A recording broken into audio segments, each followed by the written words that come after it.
Ladies and gentlemen, distinguished guests, hello and welcome to Money FM 89.3's Post-Budget Roundtable 2025. We're delighted to have all of you here with us today. We're also broadcasting live on all of our social media platforms, so we want to give a shout out to those joining us virtually as well. Thank you for joining us here at Asia Square. My name is Audrey Seek. I'm a co-host of The Breakfast Show on Money FM, Monday through Friday, 6 to 9 a.m. And it is my honor to be emceeing this event today. Now, we know why we're here. We're going to be unpacking today's budget, this year's budget, and the roundtable theme today is SG60 and Beyond Budget 2025. And we're also hoping to address some of the frequently asked questions that have come up in most recent weeks. So if you're here at Asia Square, you should see a QR code right behind you or right next to you, and that would lead you to a Pigeonhole page. Now, that's the platform you're going to use to ask your questions for the panel. And if you're joining us virtually, please feel free to ask your questions and write them in the comments below. We'd love to have all of your questions answered today. And also, bonus, if you ask a question, you also stand to win a prize from us today. So now is as good of a time as any. And we also have an esteemed panel of guests joining us for today's panel. So if you allow me, I'm going to be introducing everybody today before we get started. All right, well, we start with a very familiar face, Miss Indranee Rajah. Now, you may know Miss Indranee as the Minister in the Prime Minister's Office. Yes, Second Minister for Finance and Second Minister for National Development. Please welcome Miss Indranee. Hi, everyone. We also have Shawn Huang, who's Senior Parliamentary Secretary for Education and Finance. And since 2020, he has been the Member of Parliament representing the Jurong Spring Division of Jurong GRC. Shawn, thanks for being here. Hello. Hi, everyone. And joining in as well is Yuit, who is the president of ASME, or the Association of Small and Medium Enterprises, which is all about empowering our local SMEs for growth and success. Yuit wears many hats. He's also a business owner, and I hope he doesn't mind me sharing that I believe he's just welcomed his sixth child last month on Valentine's Day. So thank you for carving out the time to be here with us today. And up next, we have Trisha Suresh. She's head of public policy in Southeast Asia for LinkedIn. Now, in her role, she works closely with governments and economic institutions to help create opportunities for every member of the global workforce. Trisha, we're so happy to have you here with us today. Thank you. Hi, everyone. And last but not least, to wrap up the panel, we have Xander. He's the CEO of the Center for Fathering. And what they do is inspire and equip men to be the involved fathers and father figures their families need. And of course, to support the moms as well. So give it up for Xander. Hi, everyone. And we need a moderator today to host and navigate us through the panel discussion. And it is none other than my fellow breakfast co-host, Ryan Huang. He's a senior presenter producer at Money FM and assistant finance editor. So without further ado, Ryan, take it away. Thank you so much, Audrey. Welcome, everyone, to Money FM 89.3's Post-Budget 2025 Ministerial Roundtable. I'm Ryan Huang. So we've got a lot of feedback, a lot of reactions so far to budget. And the big question is, how ready is Singapore for what's to come, and what more do you need to keep an eye on? But before we get into all that, let's welcome Mr. Indranee Rajah as well as Senior Parliamentary Secretary Shawn Huang for their opening remarks. Thanks very much for having us, and great to see all of you here. It's been some time since I've been back in the CBD area, and it just feels, the vibes here feel very familiar. But anyway, Budget 2025 was really meant to be an all-encompassing budget, taking into account short-term needs, medium-term needs, as well as longer-term future needs. And we put quite a lot of thought into this, so we hope that there's something for everyone. And of course, centerpiece is families, because we want to encourage families in Singapore. So I hope that all of you do go through the budget and look and see what you can find there. Do look out for the support Go Where QR code so that you can figure out what you get under the budget. Thank you. Good afternoon, everyone, and thank you for hosting this Money FM. It's great back to be in the Central Business District. As you know, Singapore being a global financial hub, We really need to be humming, buzzing, and continue to be relevant in this very disruptive and dynamic environment. We want our companies to continue to be innovative, going out there, being able to transform and be adaptable and agile. We want our workers to have the competence, the skills, reskill, and constantly being on the tip of the spear in terms of delivering capabilities that's relevant to the world. And none other, for government-wise, we want to make sure that we continuously to develop and nurture a very competitive business ecosystem here in Singapore. All right, thank you so much, Minister Indranee and SPS Shawn. So every year, we look forward to what the budget brings. And I think this year, many folks have a lot to cheer about, right?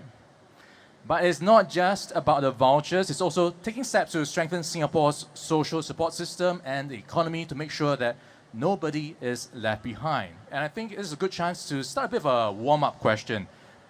What is one word you would use to describe budget 2025, and what is your favorite part about budget? And I'm going to start first with Xander. Hi. One word to describe the budget for me is inclusive, because it covers many facets of society, and especially this year, supporting larger families. I think that's a huge thing. And what I like most about this budget is actually the mid-career training allowance. It's actually very attractive, even to me. People in our 40s can choose to jump on this training allowance and reskill themselves, for example, in AI, various technologies, in order to be more productive going forward. And why I think it's attractive to many parents in this age is because, for example, you might want to jump on that after you come back from parental leave, maybe, or you can choose to do that while your child is young, because nowadays many parents understand the need to prioritize being physically and emotionally present for your young children. That's why I think it's a very interesting scheme, especially if it covers maybe from 35 years of age. It can help stay-at-home mothers or fathers to actually return to work with new skills. So it's something that I think has great potential. Very nice. Inclusive. Now, Tricia, what is the one word you use? Thanks, Ryan. I think my word will be transformative. I really like the fact that the budget this year focuses so much, and I guess it builds on last year's budget and budgets before that, but it focuses so much on upskilling and reskilling and the importance of that. So for LinkedIn, we're seeing that the world of work is changing very rapidly. And with generative AI and its impacts, we expect that the world of work will continue to change more rapidly. So if I looked at a job that you would do in 2015 versus 2030, we expect that skills needed for that job, even if you haven't changed your job, would have changed by as much as 70%. So the pace of change is accelerating thanks to Gen AI, and it's important for us to continue to invest in our people, continually invest in upskilling, reskilling, and imbibe this culture of lifelong learning in the fabric of our society. All right, transformative. And let's turn to Yuit now. You wear many hats. What would be one word you would use? The word I would use is exciting. Uh-huh. And the reason is that's the last few years has been very turbulent in general for the small and medium enterprises.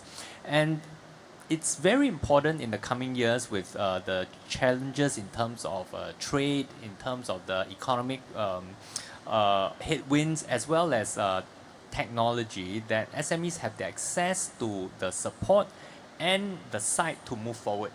And in this term, this budget, what you can see is really the focus around lining up the needs of the enterprises in skills and tying that up with the skills direction. Secondly, focusing a little more on the needs of the SMEs on the cash flow part, and also giving access to resources for SMEs in areas like the Enterprise Compute Initiative and other programs that are coming downstream. Yeah, so lots for everyone. So you've got inclusive, transformative, exciting, and of course, this budget has been described as a budget for all Singaporeans. Shawn, how would you describe budget? I would say that this particular budget is catalytic.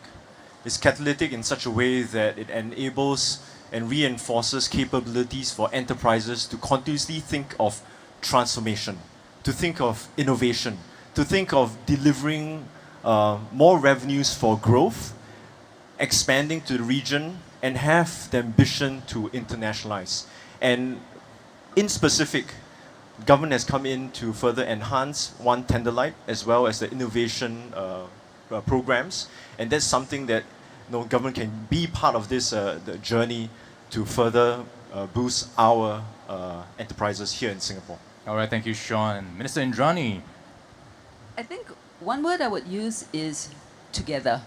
And why do I say that? Because although we've got all the different budget measures, right, you can see that underpinning the entire budget is a value that we support one another, we help one another, and we do things together.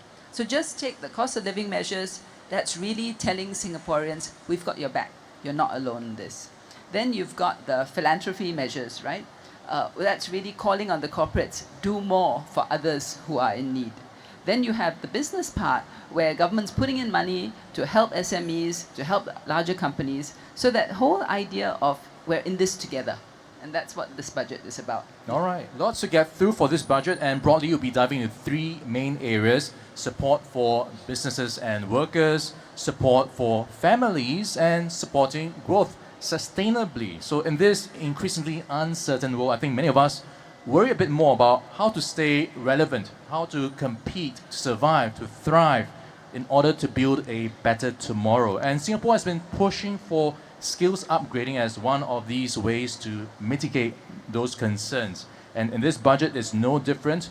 The various skills future enhancements will make upskilling easier for companies of all sizes, as well as for employees with particular needs. Plus, in response to feedback, we've got training allowances under the existing Skills Future Level Up program for mid-career Singaporeans, which will be extended beyond full-time courses. So this is where I'm going to throw you the question. We've got so many incentives on the table right now for folks to upskill. What sort of feedback have you received from the members under SME, and how well do they balance their concerns when it comes to upskilling versus costs and time? Yeah, so one of the things that we have been giving feedback on in terms of skilling is really about whether the skills are fitting in with the needs of the industry. And one thing we are really very happy with in this particular budget is really the fact that we are taking a top-up and additional access to capital in terms of training with the Skills Future Enterprise Credit. And not just that, the Skills Future Enterprise Credit is going to be designed as a wallet, which means that cash flow becomes something that is much more alleviated for SMEs that have a bit of challenge in putting up upfront cash for additional training for their staff. So the important thing, if we talk about training, is balancing that and linking it to industry needs. And that's something that we think on the industry side is very important. No point having skills and it's all just academic and it doesn't tie to the needs of the industry. So for us, we think that what's unique about this budget is empowering the businesses to tie it in with enterprise training, linking it with the needs of your people, and therefore allowing skills to be paired with experience.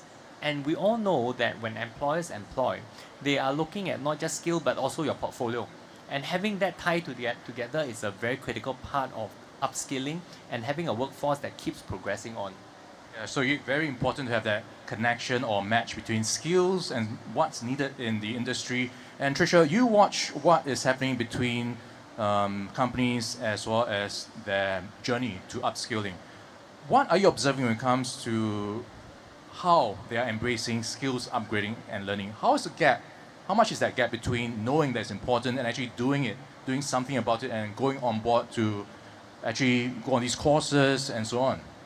So let's start with the big picture. The world of work is changing very rapidly, and we see this on the LinkedIn platform every day. Globally today, globally today, more than 10% of workers who have been hired into roles are hired into roles that did not even exist in the year 2000. And we all know what we were doing in the year 2000. It wasn't that long ago. But these are roles like AI engineer, sustainability consultant, data scientist. These are jobs that did not even exist 25 years ago. And from the surveys that we've done of professionals, they are sensing this pace of change to be quite overwhelming. So from a job seeker's perspective, almost 2/3 of Singapore's professionals are feeling overwhelmed by this pace of change. And over half are seeking guidance to gain or understand the essential skills that are needed for their jobs. For businesses, about 50% of businesses that we surveyed struggle to find talent with soft skills. So soft skills are still very important for businesses today. And then 44% of businesses that we surveyed found it hard to find technical skills. So it's both the soft skills and technical skills that are still in demand and very much needed. So I think the Budget 2025 provides opportunities for companies to tap into the added support for workforce transformation that's so direly needed in this world of work that's constantly changing. All right, I'm going to take this opportunity to ask the crowd, how many of you have used your Skills Future credits already? I say me too. Okay, I think this speaks to this data point I have. Only about a quarter of eligible Singaporeans have used their one-off Skills Future credit top-up of $500 that is due to expire at the end of this year. So it really shows that not everyone has been on board looking at least or jumping on this bandwagon of upskilling. Xander, before taking on the job as CEO of Centre of Fathering, you've had a lot of management experience in other companies. How do you feel about the measures? How much do they motivate folks to upgrade? I think many companies struggle with the tension on working on urgent matters versus working on important matters or firefighting. And staff training and development is actually an important matter, right? For companies to be relevant, for staff to be relevant, to be progressively innovative in how we deliver value. That's what upskilling and upgrading is about. And I think it's actually the responsibility of management and leadership to ensure that the staff is on that innovative upskilling cycle consistently. Because the truth is this, most of us are always working on urgent stuff. Less time is spent on the training and development. Therefore then, if the company does not equip and develop the staff on areas that there are strengths and also interests that aligns with the company interest and direction, then the staff could likely be disengaged. Yeah, there's always this ongoing tension between short-term needs, keeping the lights on, getting business in the door, and then long-term upgrading requirements. Shawn, based on what you've heard so far, how much does this echo the feedback and reactions you've received? Yeah, actually, we've come a very long way in terms of Skill Future. I mean, just last year we celebrated the 10 years anniversary, and back then, if you remember, in 2014, we did not really have a culture or mindset that it's a lifelong learning that every year we need to find something to upgrade ourselves, gain new competencies, and it's been a long way. I mean, in terms of government-wise, we have actually doubled or even tripled the amount of investments that we have into Skills Future. In 2016, it was $500 million, and today it was slightly more than $1 billion. For the workforce-wise, we see a lot of encouraging numbers actually.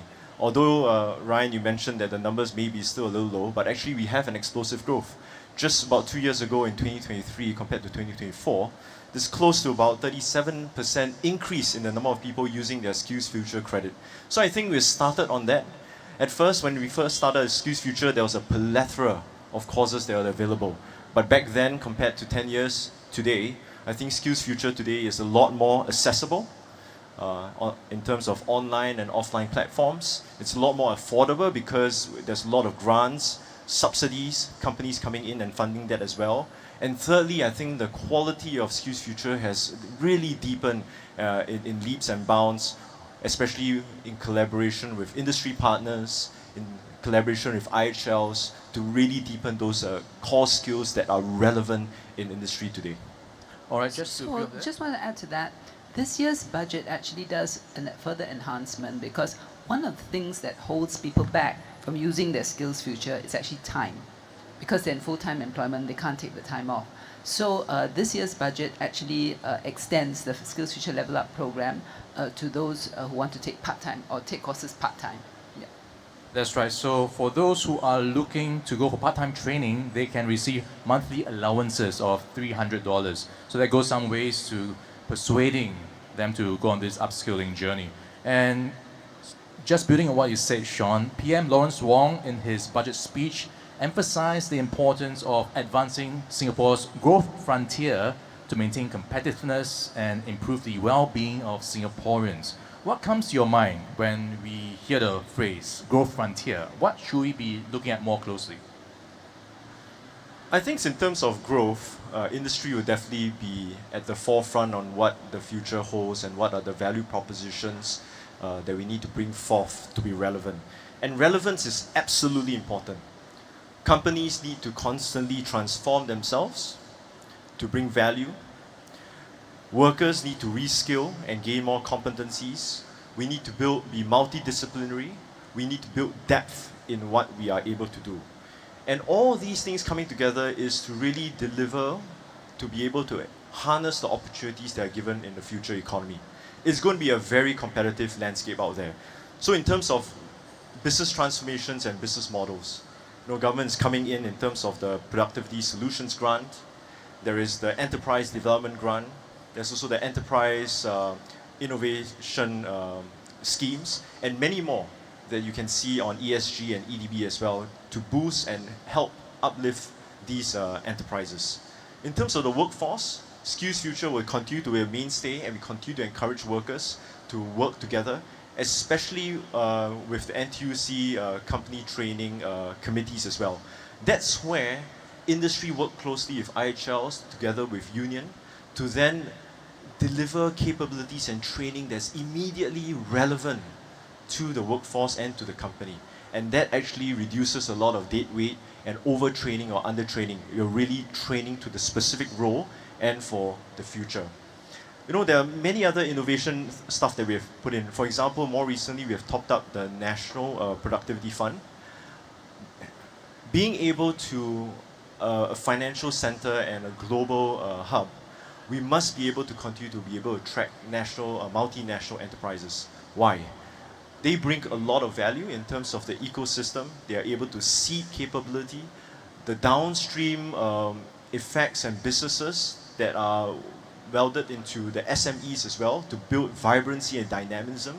They work closely with IHLs and able to co-develop these things. And once you're able to build a cluster and ecosystem of such, there's a lot of depth that have synergistic and competitive advantage that many other places may not have.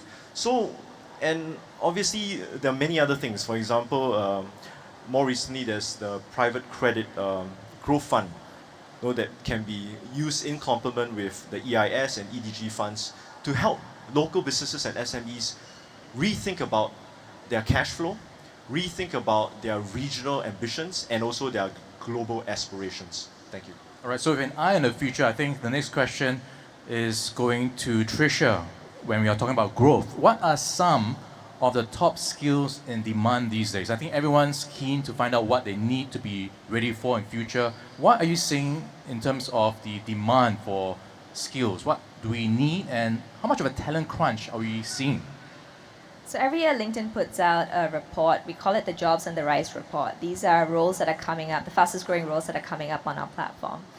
For this year's Jobs on the Rise report for Singapore, some roles that have come up as fastest growing include the AI engineer, AI researcher, sustainability consultant, technical sales engineer, amongst many others. So we are seeing a lot of AI skills coming up as in demand, but then also green skills that are coming up in demand. And then from a perspective of employers, we're seeing that C-suite leaders also recognize the pivotal role that AI skills and AI tools play, and they've named it as one of their top business priorities. So I think what's critical is we not just invest in AI engineering skills, and not all of us will become an AI engineer, but all of us will have to have AI literacy skills, because our employers are going to need us to use these tools to be more productive in our roles, be more efficient in our jobs. So if I take big picture of in-demand jobs, rather in-demand skills, it'll be AI engineering skills, but then also AI literacy skills. And then to your point, Ryan, on talent crunch, I want to reframe that. And instead of thinking about a talent crunch, what we continue to do at LinkedIn, and it's very similar to how Skills Future thinks about it as well, is that we want to encourage businesses and companies to take a skills-based approach to hiring. When we take a skills-based approach to hiring, we can expand talent pools significantly. And when I say skills-based approach, it means you would look for talent, or employers would look for talent from a perspective of skills they've gained, as opposed to whether or not they did that exact same job in their role before, or whether they graduated from a 4-year program for that role. So skills-based approach to hiring from LinkedIn's perspective can expand talent pools by up to 4 times in Singapore. So I would reframe that as maybe not as much of a talent crunch in some of these roles as we might expect if we encourage employers to take that skills-based approach to hiring. Right, different way of approaching the talent issue. If you're just joined us. You're watching Money FM 89.3's post-budget 2025 ministerial roundtable. I'm Ryan Huang alongside our esteemed panel. We are unpacking the most pressing issues facing Singaporeans and how much some of the latest budget measures impact us, plus what lies ahead for Singapore beyond SG60s. And you can also send in your questions to us on social media or Pigeonhole if you're here in the audience with us. And now we are moving on to the support for families. And Budget 2025 was not just about growing the economy, but also growing families and providing the necessary support. So in that vein, there's now a large families scheme to support families with 3 or more children. So another poll here, how many of us have at least 3 kids or are in a family with 3 siblings? Okay, so a lot of work to go on that front. So good news, there's now a range of measures for large families, which will get up to $16,000 in additional support for each third and subsequent child, ranging from CDA top-ups, MediSave grants, Life SG credits. Xander, I'm coming to you first. How significant is this move for you? How much does it incentivize folks to go from maybe 2 kids to 3 kids? It takes a village to raise a child. So for a larger village, a family with more children, I think the support measure is welcome. Any support we can receive in raising our family is welcome. Whether you push people to have more children, it really depends on their experience within their marriage and how well supported the village is. And that's something we hope that workplaces will see themselves as also part of the village.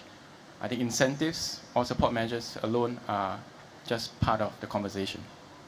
Yeah, so that's a very good point. It takes a village to raise a child, and it also takes a community to support parents. So when you think about that support from the workplace, what are you looking at in terms of policies or workplace flexibility? What do you think can help?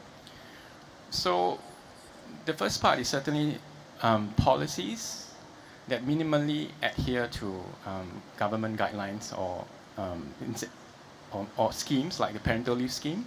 For example, from April, we're going to have very generous parental leave scheme, 4 weeks for fathers, shared parental leave, I think up to 10 weeks. And these are measures that's out there to encourage families to raise their child in the very precious first year of the child's life. But unfortunately, the take-up rate has been quite low. So the question is why? Essentially, workplaces have to see themselves as being part of the village. It means culturally, how do we support young families? When your colleague gets married, what do you say to them? When they come to you, when your direct report comes to you, say, I'm expecting a child. What's your reaction? So we need to build a climate of trust where team members can really support one another in our family journey. Can also be caring for your aging parents. They also need to be supported. You're entering a marriage. It's also a challenging phase. You have your first child, your second child, your third child. Each child brings to a family a change in dynamics. How can workplaces come together to say, yes, we are part of a village. Let's be on this journey together. Yeah, so we've been collecting questions in the lead up to this event, and one of the questions, Minister, was childcare leave days. They remain static regardless of the number of kids you have. So I think for most companies, they have 6 childcare leave days, but even if 1, 2, or 3 kids, it's still 6. Is there a way for this to be reviewed or looked at? Okay. On the leave part, actually, for unpaid or for infant care, right? When the child is age 2, it's actually 12 days per parent per year. So that's when they're younger and they need more care. Then for children who are age 7 and below, then it's 6 years per parent per year. And then for those above 7 years, it's 2 days per parent per year. So you can see that there is actually quite a bit of childcare leave, but I can understand why people would want more, especially when the children are growing up. For that, what I would say is this. We don't rule that out, we can look at it, but we've actually just made a very, very big step with the announcement at NDR, National Day Rally, last year, which will take effect this year, which is the new or the enhanced shared parental leave. We're going to have 10 weeks of government paid shared parental leave. We start this year on the 1st of April with 6 weeks, and the remaining 4 weeks will kick in next year, so that will bring it to a total of 10 weeks. And then when you add on the government paid paternity leave plus the government paid maternity leave, that's about 30 weeks in total. Why did we make this step? Because we got a lot of feedback from young parents that the time that they really need to bond with the child is when the child is just first born. And the first 18 months are the most important. We couldn't give 18 months of shared parental leave. When we were talking to the employers, there was this yelp of pain. So we had to modify it. But we thought that 10 weeks is quite a big step already. And we need to give the employers time to implement this. You've got to rework the IT systems. The shared parental leave is such that it's 5 weeks to the mum by default and 5 weeks to the dad by default, but they can allocate it amongst themselves. So can you just imagine, depending on how they allocate it, if they are working for different employers, it's already quite complex. If they're working in the same organization, that same organization would be down by two parents if they all take it at the same time. So the working out of it is something you need to give employers time to do and to build up the skill to be able to do it well. I can see Yuit nodding because for SMEs, they feel it the most. Especially if they're employing two people who happen to be husband and wife and have a kid, and then they decide to take all their SPL at the same time, then you have a problem. So for the childcare leave, I would say, we're not saying never, but let us implement the shared parental leave well first. Because if we don't implement it well, the employers are going to be scarred for life. And then after that, when we ask them to do additional childcare leave, then they're not going to be too keen. All right, one step at a time. And you, of course, you're well positioned to talk to this issue. You wear the hat of President of SME, representing SMEs.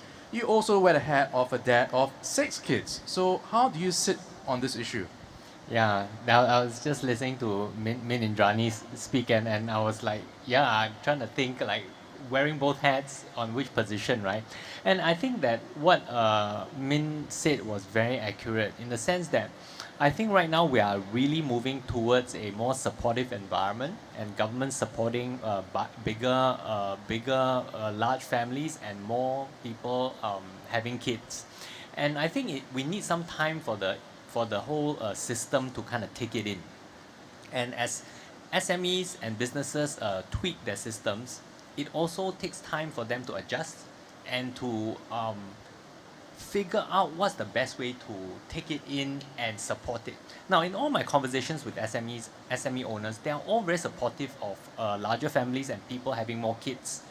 And most of the time, it is really about how they kind of tie that in with the performance and tie it in with the business outcomes. So I think given time, this can continue to move, but I think it's all about giving the time for the whole ecosystem to kind of adjust.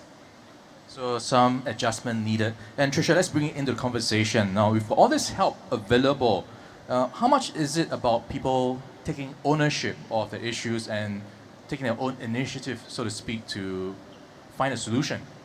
I feel like this ownership question is a complex one, Ryan. And I imagine some of our other panelists would also have inputs on that. But I think what I can say is this topic of childcare leave and potentially taking career breaks. What we're seeing from LinkedIn's perspective and based on some reports and surveys we've done is that there's still a stigma around women taking those career breaks. And we found that nearly 3 in 5 Singapore female professionals think that taking a career break will make them less attractive candidates to potential recruiters. So that could be one factor of it. Of course, it's a complex one. But I think for LinkedIn as a company, our vision is to create economic opportunity for every member of the global workforce. And in Singapore, what we try to do is also lean in additionally for women in particular who are looking to re-enter the workforce. So we've got partnerships with nonprofits like Mums at Work, Daughters of Tomorrow, SG Her Empowerment, She. And through these partnerships, what we hope to do is help women, well, actually parents really, but in particular women, who are looking to re-enter the workforce better describe maybe a career break they've taken on their LinkedIn profile? How can you communicate the skills you've got from the time that you may have spent in your caregiving responsibilities? And then also connecting them with role models and mentors and networks. And I think all of this will help with reducing firstly the stigma and potentially adopting more of these programs and policies made available. So can I just add something about that? Because I think Trisha's touched on an important point. This year's measures and the shared parental leave should not be viewed alone. You've got to see this in the context of the last few budgets. And if you look at the last few budgets, you'll see that what we've been doing, step by step, policy by policy, and measure by measure, is trying to nudge Singapore as a whole to be more family friendly. I used to be in private practice. I had a team, I had billing targets. But I would still encourage my team to take their leave because I thought that that was very important for them mentally and in terms of their productivity. So companies need to be able to do that balance between productivity, getting the most out of your people, and your people at the same time being allowed to take their leave and being responsible to the company. So to create this ecosystem, we started off by enhancing the baby cash bonus to help with costs. We enhanced the child development account to help with healthcare and education costs as well as the early initial costs. We implemented flexible work arrangements. We put in place the shared parental leave. Then HDB also introduced the new classification framework to help with affordability of BTOs. And we're encouraging employers to come on board. Then of course now we've got the large family scheme. But all of this only works if Singapore as a society is supportive of families and employers create organizations that allow the parents, the women especially, to have children, take time off, come back in. Yeah, sure, you may lose a little bit of your promotion for that year or the bonus for that year, but the system should be such that you can make it back up once you get back on the train again. So that's a really important thing. Yeah, so everyone has a part to play, and there are structural issues I suppose we can look at, and this is a question from a listener. Right, beyond financial help, maybe we can look at more structural changes, such as giving priority access to larger flats for families who want to grow to a larger size. What do you make of that suggestion? Okay, so we do have quite a bit of priority already. In the last 2 years, I think, or was it last year's budget, we introduced priority for married couples as well as for couples with young children, because we wanted to make sure that they had a home to start with. Then recently, Minister Desmond announced the family care scheme. So if you want to live near your parents, or as a family you want to apply together, parents and children, to apply for 2 flats, because that gives you that mutual support. So we're giving quite a bit of priority already for families.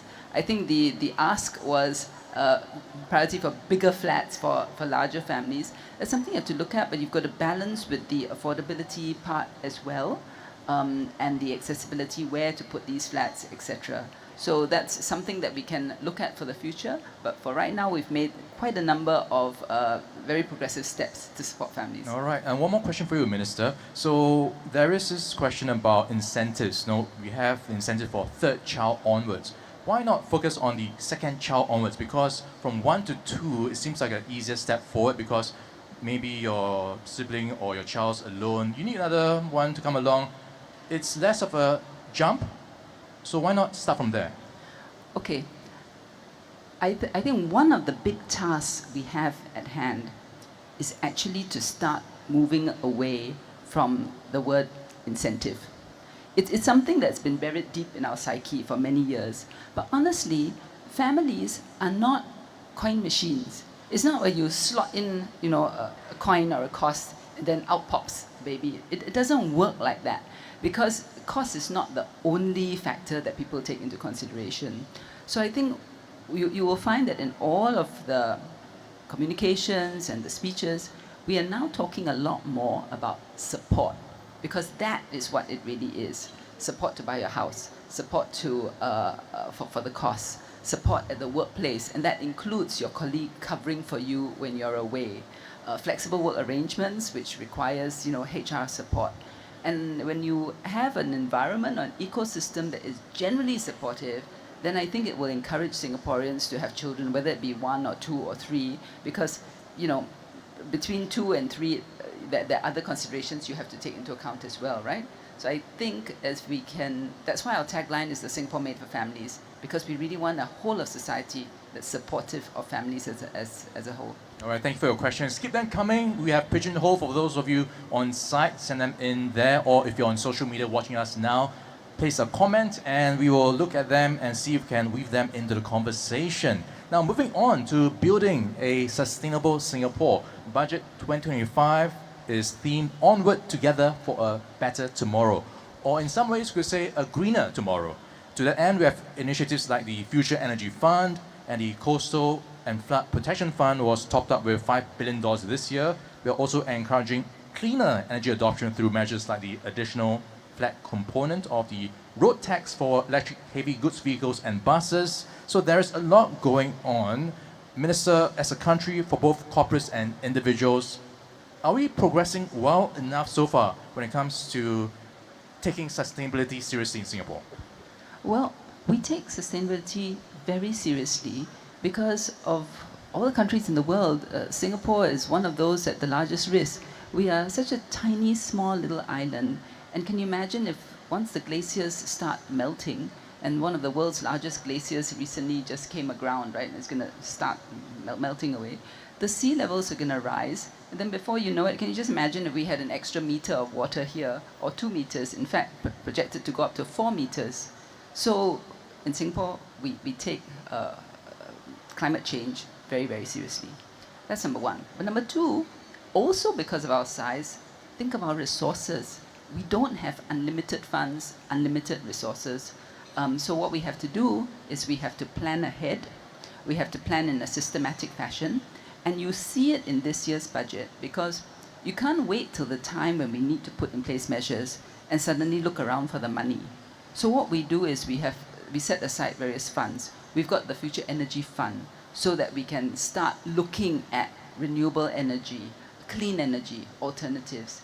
Then we have got the Coastal Resilience, or Fund for Coastal Resilience. And coastal resilience is really exciting because PM talked about Long Island, right? I'm not sure whether people fully hoisted it in. Long Island will be across off the beach of the East Coast. But it's a classic example of what Singapore is doing with limited resources. We're going to reclaim the land. When we reclaim the land, we're not just reclaiming land, we're creating space. And the way it's going to be built is such that you will have a reservoir in the middle. So A, we expand our space. We use that expanded space to create a reservoir, which is sustainability for water. That space will be used for housing, public, private. It will be used for lifestyle, for recreation. And he also taught, PM also talked about Long Island as a start, but we've got the Greater Southern Waterfront. We're going to do stuff in the north. So step by step, you're going to see that we're going to build an entire ring around the current island where you raise the level and you use that as coastal protection. So that's what we're doing, projecting ahead, planning ahead, and saving ahead in order to be able to do this. Yeah, Yuit, I'm wondering how have attitudes been evolving over the years? Because I was looking at a recent study, CFOs, their priorities when it comes to ESG, that is starting to drift lower. So when you look at how it's being embraced by the business community, what is the attitude these days? And do you think carrots or sticks work better right now? If you I think there was just a report released yesterday that in the SGS listed companies, I think only 36% are fully compliant when it comes to indexes. I think that businesses are still ramping up their pace of adoption, and then we have different businesses at different stages. So the first adopters will be those that are in scope 1 that's directly impacted, and then we have scope 2 and 3. And in most cases, if we are talking about the small and medium enterprises, that's the area that we're familiar with, most of us do not have a direct impact, right, as of now. But many of the businesses are very interested to know how they can better prepare themselves when the day comes that they've got to be compliant, from the compliance perspective. But interestingly, they're also looking at how they can create businesses and how they can be environmentally sustainable or conforming to ESG while at the same time being profitable. And that's a very interesting topic that we had a lot of interest in when we ran a few of our panels. So I think overall the businesses are still trying to find the best balance between being a good corporate citizen, ESG, while at the same time being profitable and being sustainable from a financial perspective. And on the association side, what we're trying to continue to do is to help them take that baby step. If you are a company that are not directly impacted, what are the basic things that you should be measuring yourself against so that you can be more ready when the policies come down and it starts impacting you? We're all about striking that balance. Now, Tricia, you wear many hats. You're also executive member of the Climate Action Singapore Alliance, where you volunteer to raise climate awareness. Where are the biggest gaps for you right now? So Climate Action Singapore Alliance, or CASA, is a small group of us. We consist of non-profits, academics, industry and government coming together to raise climate awareness in Singapore. For LinkedIn, one of our major contributions is to help workers who are looking to transition to green jobs and support some of those types of activities. I guess we are always thinking about green jobs as a very small subset of jobs, right? Like solar engineer, wind turbine technician, sustainability consultant. But what we hope to do through LinkedIn's insights and some of our through our platform is to shift that to thinking about green skills as skills that we need for all our jobs, just like we thought about digital and tech skills for every job that we do. In order for us to meet our climate targets, in order for us to move collectively as a country, to meet all these goals that we've got, every job has to have some green skills. So in Singapore, we note that 1 in 10 jobs are considered green jobs, but if I widen the aperture to green skills in jobs, I imagine there'll be a lot more. Yeah, so that's a very interesting take on sustainability. But another take on sustainability is a different definition. Xander, you are looking at it from a different lens. Social sustainability. I would say there are many different pillars or areas of sustainability or goals. But the main and core definition of sustainability is actually to meet the needs of current and future generations. So by definition, sustainability already built in this thing about how we raise our next generation or steward our resources for the next and future generations. In that, certainly, parenting, the children, and also as a village, how we do so together. And just to share a quote first, C.S. Lewis mentioned that children are not a distraction from more important work. They are the most important work. So many companies will have to increasingly report on sustainability. So those who are familiar with Global Reporting Initiative, there's one very key guideline there that talks about parental leave. That mentions for companies to consider whether measuring or reporting how long your employee stays in the company 12 months after they come back from parental leave. To me, it's a very objective measure about how family-friendly or supportive a company is. For us to truly be a nation made for families, we really need workplaces and fellow colleagues, co-workers, to really encourage one another and really see one another as part of the village. As a new child is born, you are part of the village. Yeah, so I think a lot of interesting ideas, and I like that gauge of how companies are more business friendly. So maybe that could be something to be looked at. In the meantime, let's look at some of the questions coming in from the crowd, and it is quite timely, this one, because of the EBRC report that just came out. So this one goes, beyond budget 2025, this year is an important one with election bells ringing following the latest EBRC changes. So I think this is for you, Mr. Indranee. How will you be working closely with your residents to figure future areas of needs and aspirations that they hope the government can help with? Okay, well, you know, a couple of years ago we started Forward SG. And Forward SG was really about thinking ahead to what do we want Singapore to be like? What are the changes? What are the shifts that we need to make? And we've already started on that work at a national level. So I would imagine that every MP and everybody who would be stepping up and standing as a candidate for election needs to understand their constituencies, understand their needs and what their hopes and their aspirations are, and work towards that at a local level, even as we work towards it at a national level. Yeah, so lots of things to look at. Looking ahead, we've got SG60 this year, and as we celebrate SG60, which perhaps is a timely milestone for all of us to reflect, last June we had PM Lawrence Wong outlining how he and his team of ministers hope to refresh the Singapore dream, move away from the past definitions of success. And I think this is where I can get everyone on the panel to talk about what that Singapore dream looks like to you. And I'm going to start first with Xander. Now, what does your Singapore dream look like? I think I've mentioned my dream multiple times on this panel, where we can, all of us, see one another in our family roles as fathers, mothers, sons or daughters. Those are our core, fundamental, irreplaceable roles. How do we really support one another in those roles? If we are able to achieve that, there will be so much more joy, hope, and honestly love too in our society, which everyone wants and desires. Thank you. All right, Tricia. So Singapore dream, what does it look like? How do I Buzzword. follow from Xander? Such a beautiful dream. But I just reflecting, last week I was involved in some International Women's Day activities, and one quote that kept coming up that I think is very relevant here is, the future is not one we inherit, it's one we create. And I really like that, in that we can all continue to create that together. So I guess for me, my Singapore dream is one where we continue to invest in skilling, the need for continual reskilling, upskilling. That really builds resilience in our workforce. And just every day at LinkedIn, we see the data, we see how skills are changing so rapidly, and it's important to build that agility in our workforce. So for LinkedIn, we do many things. We've got free online courses that are made available.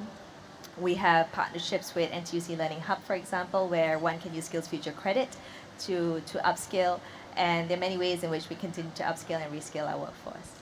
All right, Yuit, I was waiting for this because you were here when I asked this question, what's your Singapore dream? And part of your Singapore dream has come true. You were saying you're going to have a 6th kid. Well done.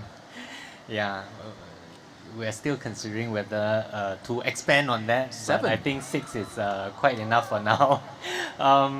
Well, you know, the interesting thing, our association, of small and medium enterprises has this purpose that we crafted about 2 years ago, which is securing the future of Singapore by empowering small and medium enterprises in Singapore to grow to their best ability.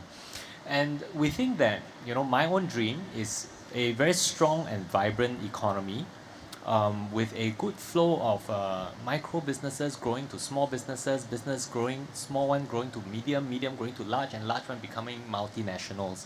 And I think with that, and then together with the private partnership with families, with the community, all of that, I think we create a very strong Singapore that gears itself up for that future that me and Indranee was painting about, that allows Singapore to really thrive in that future.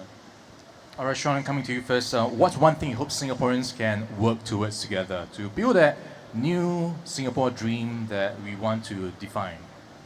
You know what's interesting, that here in Asia Square, just 60 years ago, there was nothing here. This was part of the Bayfront. And it was in 1969 when the ambitions and aspirations back then have decided little money and resources that we had to put into long-term capability development, into long-term planning, to reclaim and build a future that is prosperous, stable, and relevant to the world. And 60 years on, we're here.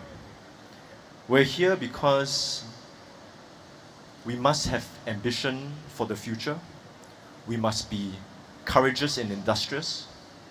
But at the same time, we must be inclusive in the way we bring forward our goals and what we want to aspire for this country.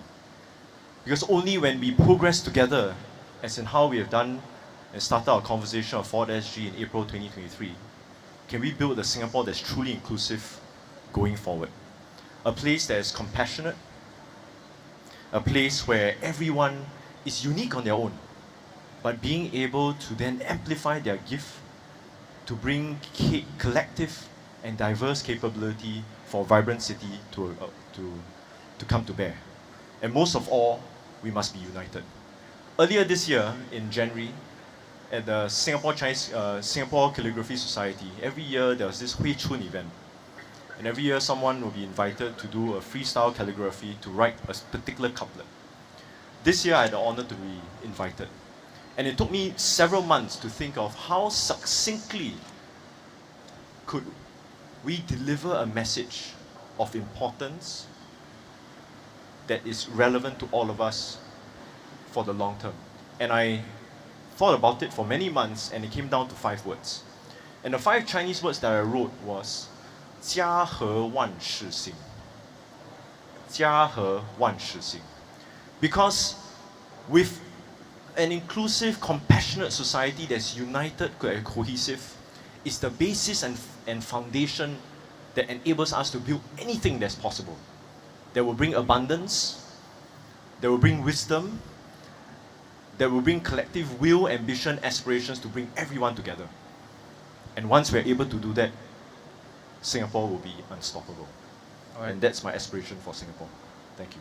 As Shawn has outlined, we've come a long way, we've built on a lot, and we have a lot of aspirations going forward, Minister. Where do you see Singapore, hope to see Singapore going forward? Well, what I would hope for Singapore is to have a Singapore where Singaporeans feel safe, happy, and fulfilled. And that sounds really simple, right? But it is an enormously complex undertaking. How are we to feel safe? One, that is the job of Ministry of Home Affairs and of MINDEF. And they've been working very hard about it. We've just approved their budget in the Committee of Supply. But the busiest person working in this current geopolitical situation is Minister Vivian. Because safety includes our ability to navigate in a world where the geopolitics has become increasingly topsy-turvy, and where norms are being turned on the head, and where we are seeing things which are unprecedented. So steering Singapore, keeping it safe on the diplomatic front is going to be another very important piece of work. Then happy. Happiness can take many forms, but mostly it's in the form of individuals feeling that they are fulfilled, achieving personal growth. That journey starts with MOE. It starts in the preschools, it flows through to the primary, secondary schools, and Min Chan has talked more and more about how we should be moving beyond academics and how education is going to be more customized to the individual student, and how we're really, or in PM's words, help individuals to become the best version of themselves, and to flow that through to when they're in the workplace. And that's what Skills Future Level Up and all the other Skills Future programs are about, to be able to enable a growth mindset. And then from there, happiness and fulfillment is going to take the form of, can they have their home? Will they be able to set up their families? And then after a while, when they reach a certain age, in their 40s and 50s, they're going to need to reskill and pivot and take advantage of new opportunities. As Trisha talked about, there will be jobs that will come into existence which are not in existence today, and how do we get our workforce into that? And then finally, aging. So that's Min Ong's job, right? Healthier SG, age well SG, grow well SG. That's really trying to keep everybody healthy and really going beyond treating illness to building wellness. And so those 3 simple things, keeping Singaporeans, or hoping that Singaporeans will be safe, happy and fulfilled, is going to be the endeavor of an entire nation. All right, SG60 and beyond. Lots to look forward to and aspire. And with that, we've come to the close of today's session. Thank you to our panelists for sharing their insights, and to everyone here for your thoughtful questions. I'd like to invite everyone to put your hands together to the wonderful panel, and also to you for being a wonderful audience. Thank you, Ryan. And yes, once again, a round of applause for our great panelists today. Thank you to Minister Indranee Rajah, Minister in the Prime Minister's Office, Second Minister for Finance and National Development, Shawn Huang, Senior Parliamentary Secretary for Education and Finance, Yuit, President of ASME, Trisha Suresh, Head of Public Policy in Southeast Asia for LinkedIn, and Xander, CEO of the Center for Fathering. Thank you so much for your time and for your insights today. And to all of you, of course, here live at Asia Square, for being such a great audience and for your great questions. And to those of you streaming online, thank you so much for joining us today as well. And as always, our conversations continue online and on air.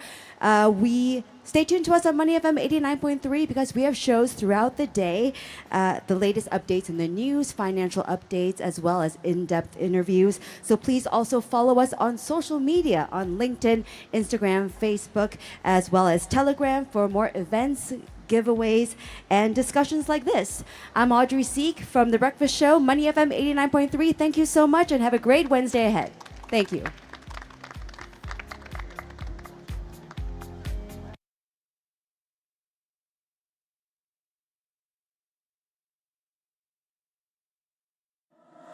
Money FM 89.3.